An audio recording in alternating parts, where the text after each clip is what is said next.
इस श्रृंखला की खास वजह यह है मित्रों कि मनुष्य समाज के इतिहास में पहिए की खोज एक युगांतरकारी और क्रांतिकारी खोज थी। इसने विकास को बहुत बड़ी गति प्रदान की। उसके बाद दूसरी खोज जो बहुत युगांतरकारी और क्रांतिकारी थी, वो खोज थी भाप की ताकत की खोज। अगर पहिए को हम आविष्कार मानते हैं तो भाप की शक्ति की खोज को हम अनुसंधान कहते हैं हिंदी भाषा में। इन दोनों ने दुनिया बदल दी और एक ठहरी हुई दुनिया को गतिशील बना दिया और वो तमाम सारी कल्पनाओं को साकार कर दिया जो इसके पहले के लोग देखा करते थे, लेकिन उनके पास तकनीक नहीं थी। इसके बाद तीसरी जो सबसे बड़ी घटना थी जिसने पूरी दुनिया बदल दी, वो घटना थी समाजवादी क्रांति का होना। इसने मानव समाज का इतिहास ही बदल दिया। इसने वो विमर्श का, समझदारी का, मान्यताओं का, दर्शन और विचार का वो पूरे का पूरा आधार ही बदल दिया, जिस आधार पर इससे पहले का समाज टिका हुआ था। चूंकि मेरे वक्ता बोलने वाले हैं, इसलिए मैं इस विषय पर ज्यादा गहरे में नहीं जाऊंगा, लेकिन केवल यही कहना चाहूंगा कि यह माना जाता था कि राज करने के लिए, मनुष्य पर राज करने के लिए कोई बड़ा आदमी होना चाहिए, कोई शक्तिशाली होना चाहिए, और वो शक्तिशाली अगर ईश्वर का अवतार हो, सीधा सीधा डायरेक्ट डिलीवरी हो, तो उससे बढ़िया क्या हो सकता है। तो राजा नहीं होगा तो राज नहीं चलेगा, पूंजीवाद नहीं होगा, मैनेजर नहीं होगा, मालिक नहीं होगा तो उद्योग नहीं चलेंगे। ऐसी न जाने कितनी कितनी धारणाएं आई। आज थोड़ी सी खांसी परेशान करेगी, लेकिन चलता है।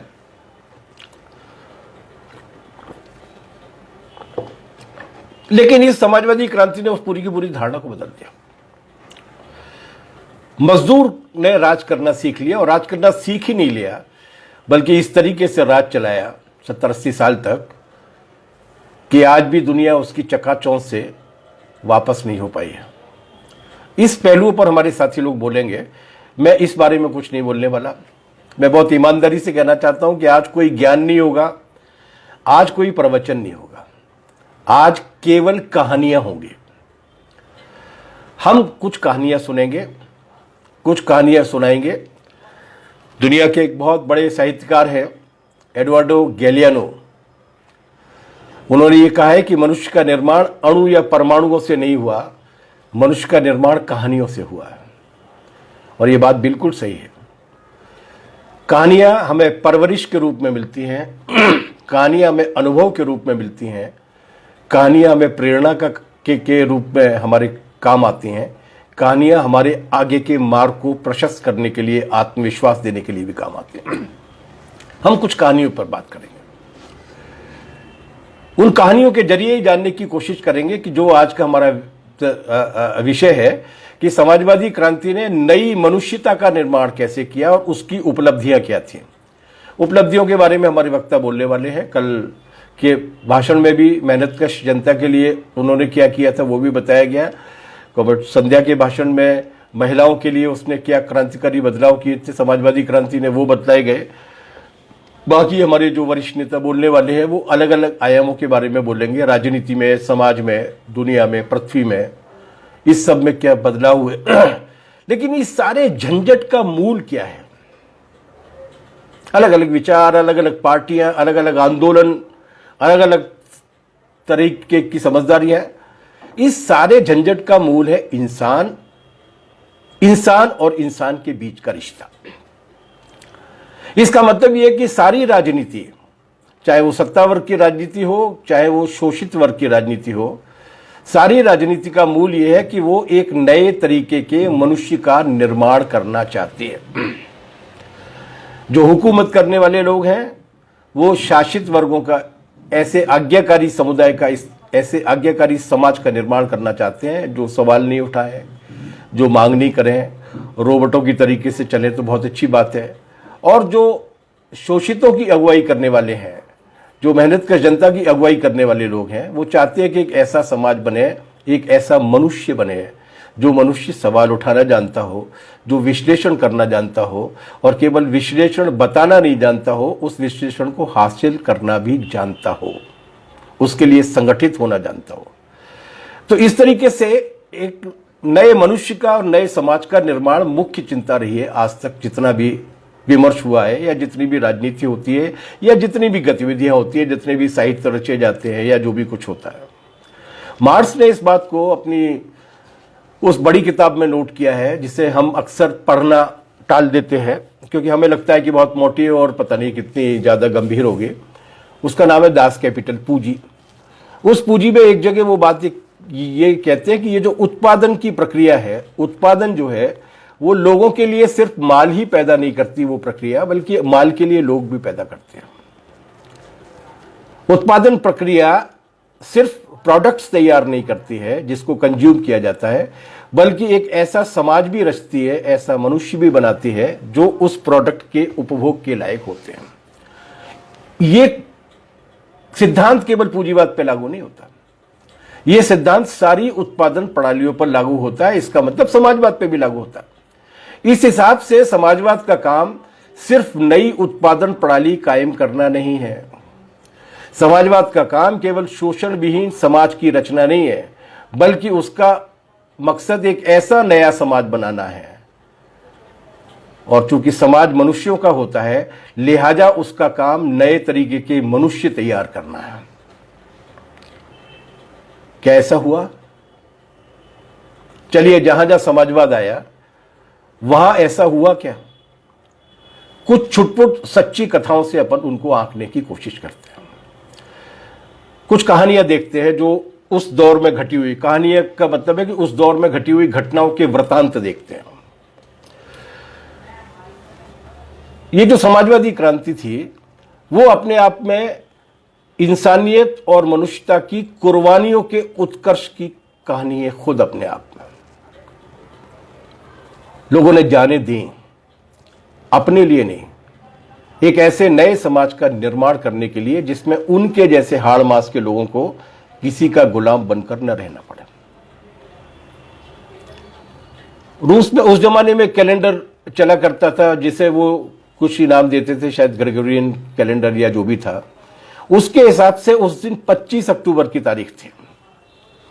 बाद में क्रांति के बाद उस कैलेंडर को बदल दिया गया और दुनिया भर में जो कैलेंडर चलता था उसी को ले लिया गया। उनके यहाँ शायद जूलियन था और उस कैलेंडर के हिसाब से वो तारीख हुई 7 नवंबर। 25 अक्टूबर को जो रूस में क्रांति हुई, जिसके बाद सोवियत संघ अस्तित्व में आया, वो दुनिया की ऐसी क्रांति थी जहां सबसे कम खून खराबा हुआ था उस दिन, सबसे कम। एक पानी का जहाज था,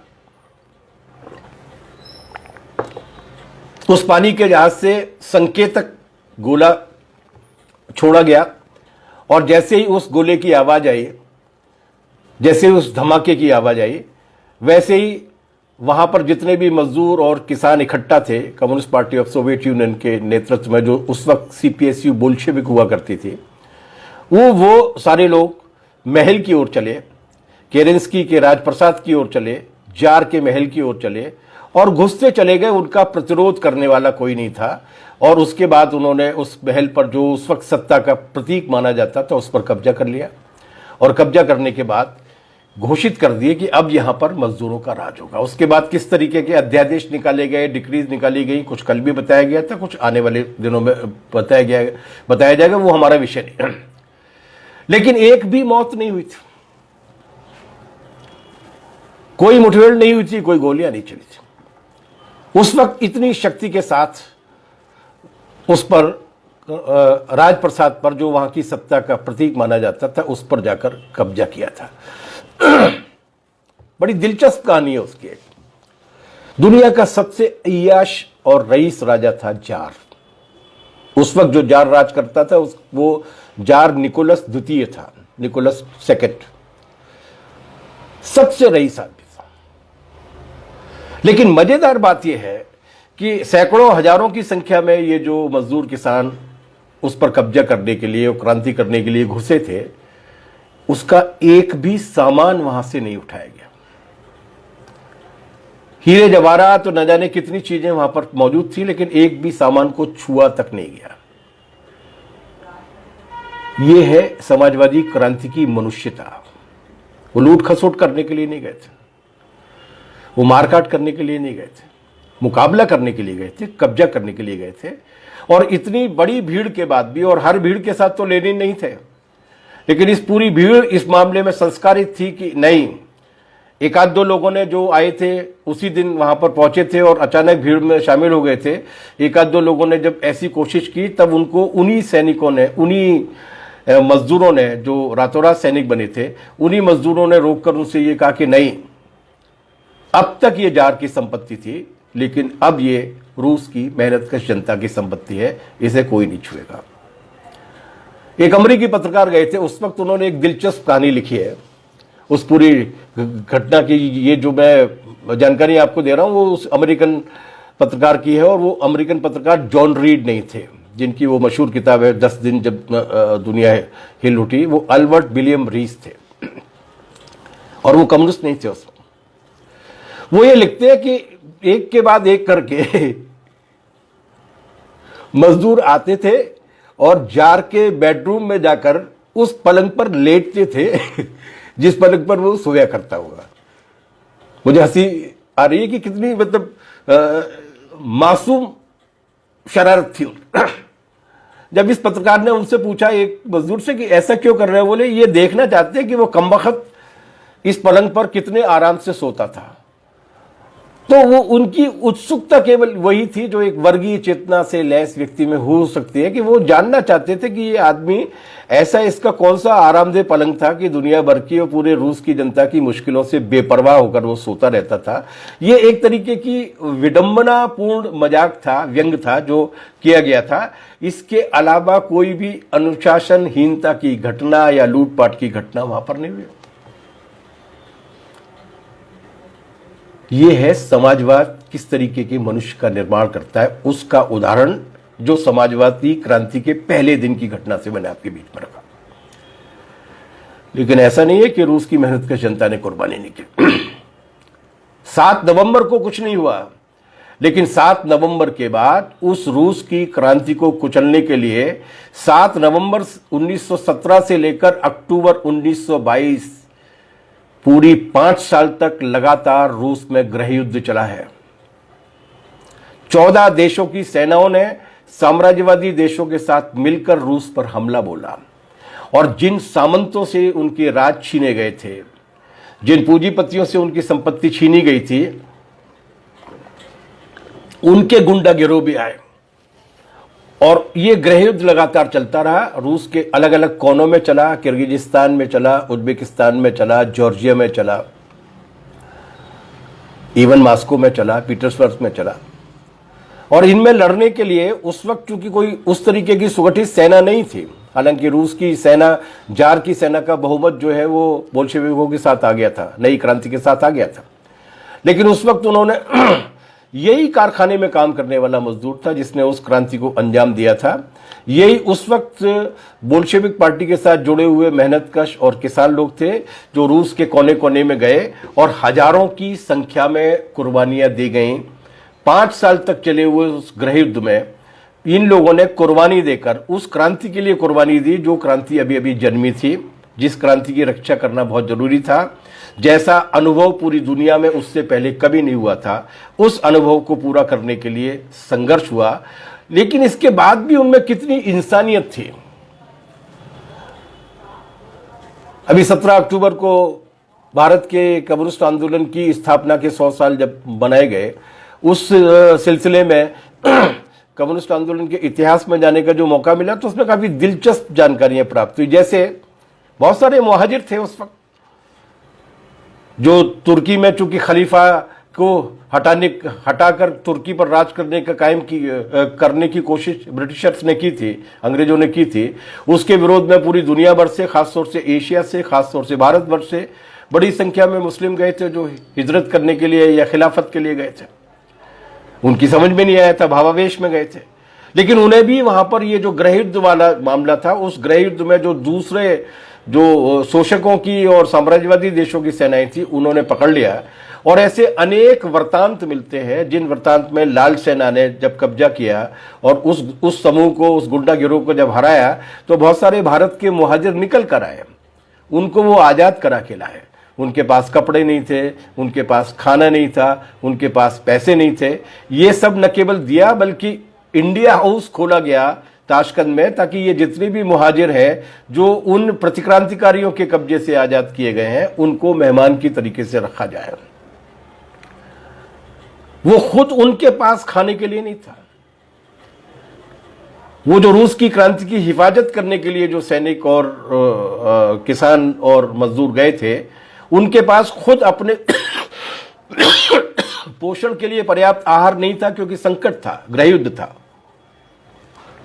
लेकिन उन्होंने इन बंदियों को आजाद कराकर मेहमान की तरीके से रखा, और इसका नतीजा ये निकला कि उनमें से अधिकांश जो है वो कम्युनिस्ट पार्टी में शामिल हो गए। अपने अपने देशों में जब लौट के गए, वहां पर उन्होंने कम्युनिस्ट पार्टी का निर्माण किया, और जब तक वो रूस में रहे तब तक उन्होंने क्रांति का साथ दिया। ऐसी अनगिनत कहानियां हैं। इस पूरे गृहयुद्ध के दौरान लोग कब मोटिवेट होते हैं, लोग कब प्रेरित होते हैं? लोग तब प्रेरित होते हैं जब उन्हें यह मालूम पड़ता है कि उनका नेता उन्हीं की तरह, उन्हीं के साथ, उन्हीं की हालत में मोर्चे पर डटा हुआ है। वो केवल कमरे में बैठकर उपदेश नहीं दे रहा, अपने जीवन को आरामदेह बनाकर दूसरे के जीवन को मुश्किल नहीं बना रहा, बल्कि वो खुद भी मोर्चे पर डटा हुआ है। और ऐसा हुआ। लेनिन अस्वस्थ थे, और पूरे रूस में, पूरे सोवियत संघ में उस वक्त खाने का संकट था। लोगों को राशन पर ब्रेड मिला करती थी, ब्राउन ब्रेड, जबकि जरूरत हुआ करती थी व्हाइट ब्रेड की, सफेद डबल रोटी की। उस ब्राउन ब्रेड का भी राशन था। वहां की सरकार ने लेनिन से कहा कि आप कम से कम व्हाइट ब्रेड का कोटा जो है वो ले लीजिए, आप तो अपना खाना ठीक ठाक तरीके से खाइए। उन्होंने कहा नहीं, जैसा बाकी लोग खाएंगे वैसे ही मैं खाऊंगा। रूस के उन मोर्चे पर डटे हुए नागरिकों को यह मालूम था कि उनका नेता भी उन्हीं की तरीके से मोर्चे पर डटा हुआ है। वो अलग जगह मॉस्को में बैठा हुआ है, उन्हें किसी गांव में जाकर मोर्चे पर डलना है, लेकिन वो भी उन्हीं की तरीके से मोर्चे पर है। ये विश्वास पैदा किया, और उसका क्या नतीजा निकला? वो बिखराव और अराजकता के दौर में वहां के जो मजदूर थे, उन मजदूरों का जो बड़ा हिस्सा है, वो मजदूरों का बड़ा हिस्सा एक अभियान चला था उस दौर में, जिसका नाम दिया था सुब्बोतनिक।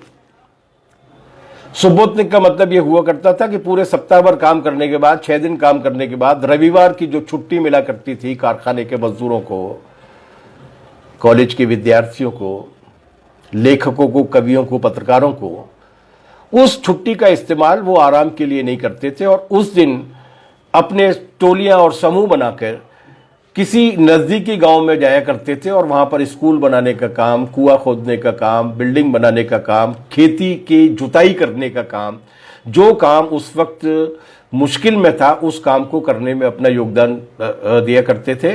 और सुब्बोतनिक के यही लोग थे जो लोग ये सब करते करते भी उस ग्रामीण आबादी को, या शहर की जिस टाउनशिप में, जिस कच्ची बस्ती में वो जाते थे, उस इलाके के लोगों को शिक्षित और साक्षर करने का काम भी किया करते थे। एक तरफ गृहयुद्ध चल रहा है, एक तरफ राशन का संकट है, एक तरफ शरीर कुपोषित है, उसे जितना आहार मिलना चाहिए वो इन प्रतिक्रांतिकारियों द्वारा गोदामों में आग लगा देने की वजह से और दुनिया भर से आने वाले सामान को रोकने की वजह से उनको नहीं मिल पा रहा है। लेकिन इसके बाद भी घबराहट नहीं है, हताशा नहीं है।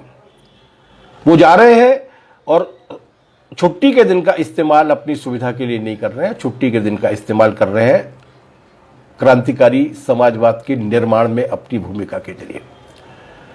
इन सारी प्रक्रियाओं से निकलकर गृहयुद्ध खत्म हुआ है 1922 में। एक तरीके से 1922 में जाकर उस क्रांति का वर्चस्व कायम हुआ। कितने लोग शहीद हुए, रूस की कम्युनिस्ट पार्टी के पास कोई हिसाब होगा, लेकिन हम जैसे लोग जिन्होंने उस क्रांति के दम पर पूरी दुनिया भर को मुक्त कराने के सपने देखे, और वो सपने आज भी प्रासंगिक हैं, आज भी वैज्ञानिक आधार पर है, हमें उनके नाम नहीं मालूम।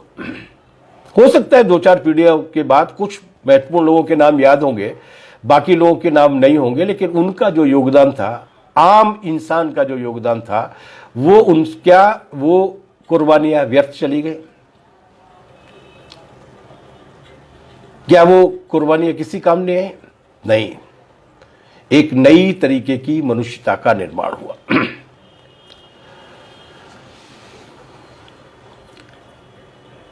मैं आपको 5 कहानियां सुनाता हूं इसकी, और ये ज्यादातर कहानियां आंखों देखी कहानियां। कल डीवाईएफआई का स्थापना दिवस है।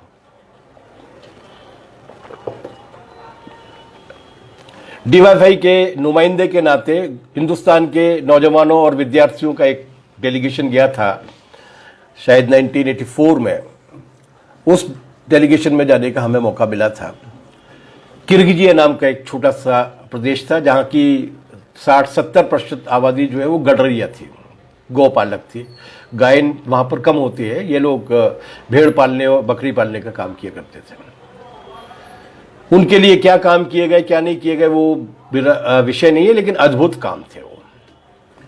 लेकिन किस तरीके के मनुष्य का निर्माण किया गया ये मैं अपने अनुभव आपके बीच में रख रहा हूं। किर्गिजिस्तान की राजधानी थी तब दुशांबे, और उस दुशांबे से कोई 100 किलोमीटर दूर एक गांव में हमें ले जाया गया था रूस के गांव को जानने के लिए। वहां के एक प्राइमरी स्कूल में या मिडिल स्कूल रहा होगा, उस स्कूल में हम लोगों की विजिट थी। पूरा स्कूल हमारे स्वागत के लिए वहां पर मौजूद था, और बहुत सारी अच्छी अच्छी बातें हो रही थी। हम लोगों ने भी भाषण दिए, उन्होंने भी कुछ गाने प्रस्तुत किए, कुछ खेल कूद हुए वगैरह वगैरह वगैरह। जब आखिरी में हम लोग सारे लोग मिल रहे थे और लंच के लिए जाने वाले थे पूरे स्कूल के साथ, उस वक्त हम लोगों ने वैसे ही पूछा कि चलिए कोई सवाल अगर आपके दिमाग में हो तो बोलिए। एक 10-12 साल की बच्ची थी जिसका नाम था कारा। उस बच्ची ने हाथ उठाया और हाथ उठाकर एक सवाल पूछा। हमारा जो दुभाषिया था, जो रूसी भाषा से अंग्रेजी या हिंदी में ट्रांसलेट करता था और हमारी बात को हमारी भाषा से रूसी भाषा में ट्रांसलेट करता था, उसका चेहरा लाल पड़ गया। हमें समझ में नहीं आया, हम तो रूसी जानते नहीं थे। हमने पूछा क्या पूछ रही, तो उसने टाल दिया, नहीं वैसे ही कुछ बच्चों के प्रश्न है। लेकिन हमें लगा कि समथिंग इज रॉन्ग, तो हमने उससे पूछा कि क्या पूछ रही है, बात तो बताओ। तब उसने हमें यह बताया कि ये पूछ रही है कि आप जिस देश से आए हैं उस देश में कुछ लोगों को लोग छूते नहीं हैं, क्या उनको कोई बीमारी होती है?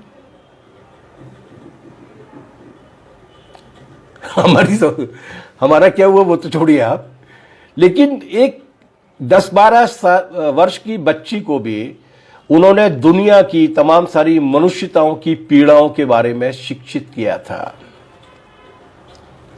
वो नहीं समझ पा रही थी कि वर्णाश्रम नाम की क्या चीज होती है और छुआछूत नाम की क्या चीज होती है। वो एक वैज्ञानिक समाज में पैदा हुई थी, वो उसकी दिमाग में यही कौतुक पैदा हुआ होगा जो उसने हमसे पूछा कि क्या ऐसे लोग होते हैं जिन्हें छूते नहीं है हिंदुस्तान में, तो क्या उनको कोई बीमारी होती है जिस बीमारी की वजह से नहीं छूते? मैं ये नहीं कह रहा कि उसने भारत के बारे में ये प्रश्न पूछा, मैं इस बात को अंडरलाइन करना चाहता हूं कि इसका मतलब यह है कि उन्होंने अपनी उस पीढ़ी को इस बात के लिए शिक्षित किया था कि ऐसा नहीं हो सकता कि कोई मनुष्य किसी दूसरे मनुष्य के साथ परहेज करे, किसी मनुष्य का दूसरे मनुष्य के साथ दूर का रिश्ता हो, ऐसा नहीं हो सकता। यह सामान्य चेतना नहीं है। ऊंच नीच का जो विचार हमारे यहां पर है, जिसके दौर और भी आयाम है, ऊंच नीच के वही विचार रूस की उन अलग अलग इलाकों में भी रहे हैं। और वैसे भी ये किर्गिजिस्तान जो है ना, वो मेरे ख्याल से एशिया का हिस्सा है। रईस के, बड़े आदमी के, सामंत के, दास के, गुलाम के, छोटे छोटे गरीबों के, अलग अलग विभाजन के रहे होंगे, लेकिन वो उस नई पीढ़ी को वो इस मामले में सजग कर चुके थे कि नहीं, ऐसा कुछ नहीं हो सकता। दूसरा अनुभव मास्को की मॉल का। एक बड़ी सी दुकान थी, चाहे कि अब हम समझ गए हैं कि वो बड़ी दुकान नहीं थी, वो मॉल थी। उस मॉल में हम लोग टहल रहे थे, और उस मॉल में टहलते हुए हम लोगों ने देखा वहां पर जब बहुत सारी चीजें खरीद रहे थे, कुछ सोवेनियर्स खरीद रहे थे, लौट कर आएंगे तो जिन मित्रों से सहयोग लेकर गए हैं, उनके लिए कुछ न कुछ मोमेंटो हम अपने हाथ में लेके आएंगे, कुछ बैच लेके आएंगे। तो हमने कुछ बैच खरीदे थे वेलेंटिना तेरेस्कोवा के। ये वो अंतरिक्ष यात्री थी, वो पहली महिला थी जो अंतरिक्ष में गई थी। वो आकर्षित करती थी क्योंकि वो एक महिला होने के नाते पहली महिला का अंतरिक्ष में जाना हम लोगों के लिए बड़ी बात थी। तो हमने उसका वो मोमेंटो लिया।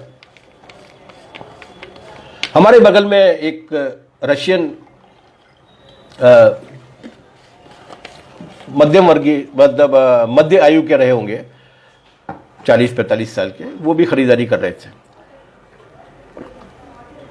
उसने हमसे पूछा कि आप जानते हैं ये कौन है, जब हम खरीद रहे थे। तो हमने कहा हाँ हम जानते हैं। उसके बाद उसने भारत को जितना प्यार रूस की जनता करती थी, मेरे ख्याल से दुनिया की किसी और देश की जनता ने नहीं किया। इंडियंस पक्के दोस्त मानते थे, बहुत प्यार करते थे। उसके बाद हमने एक आध दो किताबें भी खरीदी होंगी, कुछ खरीदी होंगी। वो सज्जन जिनका नाम हमें याद नहीं है, नाम हमने उनसे पूछा भी नहीं था, इतने बेवकूफ थे हम तब भी। उन सज्जन ने आखिरी में हमें पेमेंट नहीं करने दिया। वो सरकार के आदमी नहीं थे, वो कम्युनिस्ट पार्टी के भी आदमी नहीं रहे होंगे। वो एक रूसी नागरिक थे, लेकिन उन्हें लगा कि ये इंडियंस आए हैं, इंडियंस जो हमारे दोस्त हैं, उन दोस्तों के लिए थोड़ी बहुत सौगात तो हमारी ओर से दी जा सकती है। इतना प्यार वो लोग करते थे। तीसरी कहानी जो देखी हुई नहीं है लेकिन पढ़ी हुई है, मिलिट्री साइंस के विद्यार्थी के रूप में भी पढ़ी है और इतिहास के विद्यार्थी के नाते भी पढ़ी है। सेकेंड वर्ल्ड वॉर में जो सबसे कठिन लड़ाई थी वो लेनिनग्राद नाम के शहर के नागरिकों ने लड़ी थी। 900 दिन तक उस शहर को ब्लॉकेड करके रखा था, 900 दिन तक। और उस ब्लॉकेड की वजह से न खाने पीने की चीजें कुछ बाहर आ पा रही थी, न दवा आ पा रही थी। इसके बावजूद वहां के वाटर सप्लाई का काम, वहां की बिजली सप्लाई का काम, वहां के दफ्तरों का काम, वहां के जो कारखाने थे उन कारखानों में भी यथासंभव काम चला रहे थे लोग, बिना किसी के कहे हुए। उस 900 दिन के लेनिनग्राद के ब्लॉकेड की एक किताब है, आप उसको पढ़िएगा, वो मतलब दहला देती है।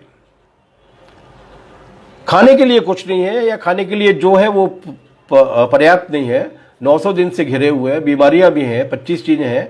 इस लोग खड़े खड़े मर जाया करते थे, लोग बोलते बोलते मर जाया करते थे, इतनी वीकनेस आ गई थी। लेकिन उस दौर की भी जो कहानियां, एक फ्रांसीसी पत्रकार था जो उस लेनिनग्राद के ब्लॉकेड में फंस गया था, 900 दिन तक रहा था।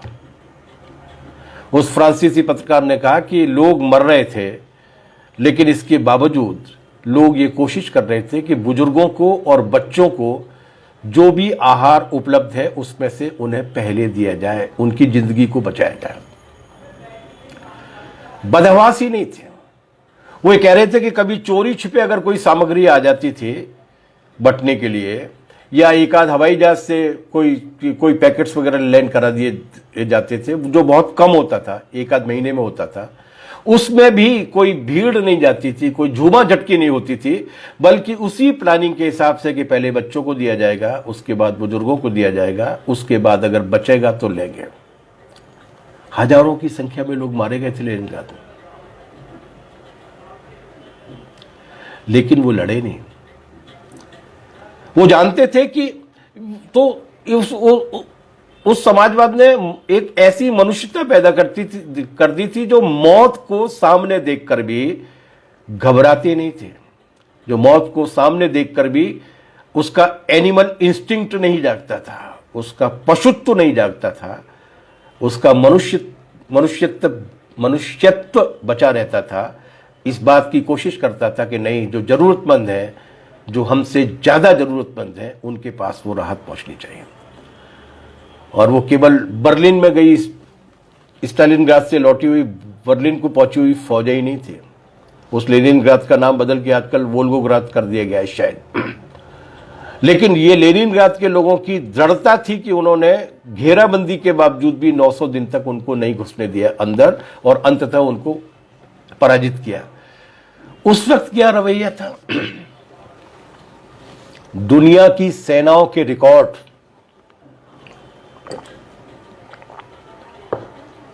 केवल नादिर शाह नहीं, केवल चंगेज खान नहीं, दुनिया की सारी सेनाओं के रिकॉर्ड कलंकित रिकॉर्ड है। जीतने वाले देशों के साथ उन्होंने जिस तरीके के निर्दयतापूर्ण बर्ताव किए हैं आदिम जमाने से लेकर आज तक। लेकिन सोवियत यूनियन की वो फौजें जिन्होंने जाके बर्लिन पर कब्जा किया था और हिटलर को अपनी बंकर में आत्महत्या करने के लिए विवश कर दिया था, जो दुनिया पर राज करने का सपना देखने वाला था। सोवियत संघ के मेहनतकशों की वो सेना जिसने पूरी दुनिया को फासिज्म के खतरे से बचाया था। जब रानी विक्टोरिया अपना महल छोड़ के चली गई थी, जब पूरे फ्रांस पर नाजी फौजों का कब्जा हो गया था, जब पूरे यूरोप ने घुटने टेक दिए थे, तब ये मेहनतकश जनता की वो फौज थी जिसने न केवल उसको अपने देश में हराया बल्कि उसकी बंकर में, उसकी माद में जाकर उसको शिकस्त दी। लेकिन इस पूरे दौर में कुछ यातनाएं दी गई, कुछ बर्बर घटनाएं घटी नहीं घटी। और ये ब्रिटेन, फ्रांस और जर्मनी और अमेरिका इनके तमाम सारे इतिहासकारों ने भी इस बात को दर्ज किया कि इस सेना की बर्लिन विजय की सबसे खास बात यह थी कि यहां पर कोई प्रतिशोध की भावना से लेकर नहीं आया था। कौन सा रूस क्या सैनिक पहुंचा था? वो बड़ी एक मशहूर तस्वीर है जिनमें झंडा गाड़ा जा रहा है राइक्सटैग के ऊपर, वहां की संसद के ऊपर। ये उस रूस के मजदूर पहुंचे थे जिसके 2,66,00,000 लोग मारे गए थे इस दूसरे विश्व युद्ध में। 2,66,00,000 रूस की कुल आबादी का 15% हिस्सा मारा गया था इसमें। उनकी महिलाओं के साथ क्या हुआ था, उनके कारखानों के साथ क्या हुआ था, उनके खेतों के साथ क्या हुआ था, उनके जानवरों के साथ क्या हुआ था, इतिहास भरा हुआ है इससे। इस सब को सहने के बाद भी जब वो सोवियत यूनियन के सैनिक, जब वो लाल सेना के सैनिक वहां पर पहुंचते हैं तो न वहां के नागरिकों के साथ बुरा बर्ताव किया गया, किसी के साथ अनावश्यक रूप से गोलीबारी नहीं की गई। सिर्फ सैनिकों और सैनिकों के बीच में जो मुठभेड़ हुई, हालांकि जर्मनी में तो एक एक मकान के लिए, एक एक गली के लिए संघर्ष हुआ, एक एक बिल्डिंग के लिए संघर्ष हुआ है, एक एक बिल्डिंग में एक एक मंजिल के लिए संघर्ष हुआ है। लेकिन नागरिकों को उसमें बिल्कुल भी हताहत नहीं होने दिया गया। जानबूझकर प्रतिशोध की कोई कार्रवाई नहीं की। जो महिलाएं पकड़ी गई या जो महिलाएं उन हमले के बाद जब उस इलाके को खाली करा के घुसे तो जो महिलाएं वहां पर मिली, एक भी महिला के साथ बलात्कार की घटना नहीं घटी।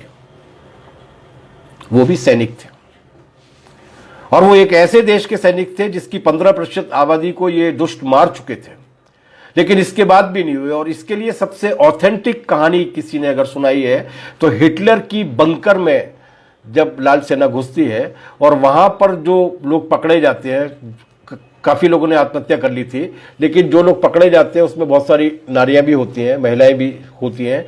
उन महिलाओं ने ही बाद में डॉक्यूमेंट्री फिल्म्स में, लाइव रिकॉर्ड में जाके या अपने संस्मरणों को लिखकर रूसी सैनिकों के अच्छे व्यवहार और बर्ताव की जो बातें की हैं, वो खुद उनके मुंह से निकली हुई बातें कि वो जब आए तो हमें लगा कि पता नहीं हमारे साथ क्या होगा, हम बहुत थर-थर कांप रहे थे, लेकिन उन्होंने मनुष्यता का बर्ताव किया। एक महिला जो डर कर वॉशरूम में, बंकर के वॉशरूम में बंद हो गई थी, बिना अधिक कपड़े पहने हुए, सामान्य कपड़ों में ही, उसे वॉशरूम से निकालते में उस ठंड के मौसम में उसने खुद लिखा है कि जो रूसी सैनिक ने मुझे निकाला उसने अपना ओवरकोट मुझे पहनाया और मुझसे कहा कि घर जाओ। ये है वो मनुष्यता जो मनुष्यता समाजवाद पैदा करता है।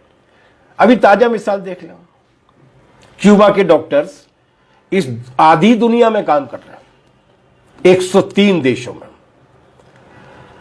103 देशों में क्यूबन डॉक्टर्स वहां की कठिन से, अभी कोरोना काल में भी 62 देशों में क्यूबा के डॉक्टर्स पहुंचे। लेकिन हमारे पड़ोस में, हमारे ही हिस्सा है वो, अभी पाकिस्तान के कब्जे में है। जब पाकिस्तानी कब्जे वाले कश्मीर में मुजफ्फराबाद में 2005 में एक विनाशकारी भूकंप आया, मैं वाशिंगटन पोस्ट की रिपोर्ट पढ़ रहा हूं आपके बीच। 2005 में जब पाकिस्तान ऑक्युपाइड कश्मीर में मुजफ्फराबाद में जब भूकंप आया, वो बहुत भयानक भूकंप था। करीबन 1 लाख लोग मारे गए थे, लाखों लोग घायल हो गए थे। वहां पर कराची और इस्लामाबाद से मदद पहुंचने के पहले, श्रीनगर या दिल्ली से तो पहुंच नहीं सकती थी, कराची या इस्लामाबाद से या लाहौर से मदद पहुंचने के पहले, यूएनओ की मदद पहुंचने के पहले 13,500 किलोमीटर दूर से क्यूबा से डॉक्टर्स के हवाई जहाजों के दल वहां पर पहुंच चुके थे और टेम्पररी मेकशिफ्ट हॉस्पिटल्स कायम कर चुके थे। उस क्यूबा के, जिस क्यूबा का कोई राजदूत इस्लामाबाद में नहीं है, उस पाकिस्तान में जिसका कोई राजदूत हवाना में नहीं है, क्यूबा में नहीं, किस लिए पहुंचे थे? क्योंकि वो उस विचारधारा में विश्वास करते थे जिसके नेता फिदेल कास्त्रो और चे गुवेरा ने ये कहा था कि एक भी मनुष्य की जान अरबों रुपए की संपत्ति से भी ज्यादा महत्वपूर्ण है। वो किस देश में रहता है, किस पार्टी को मानता है, किस विचार को मानता है, ये धर्म वर्म की बात तो बहुत ही बात की है, उससे ज्यादा जरूरी है मनुष्यता। ऐसे मनुष्य तैयार करता है समाजवाद। और ये केवल समाजवाद आने के बाद ही वो मनुष्यत्व तो पैदा नहीं होता। समाजवाद की विचारधारा भी मनुष्य को उस तरीके से ढाल देती है। गालिब साहब का एक शेर है ना, बस की दुश्वार है हर काम का आसा होना, बस की दुश्वार है हर काम का आसा होना, आदमी को भी मयस्सर नहीं इंसान होना।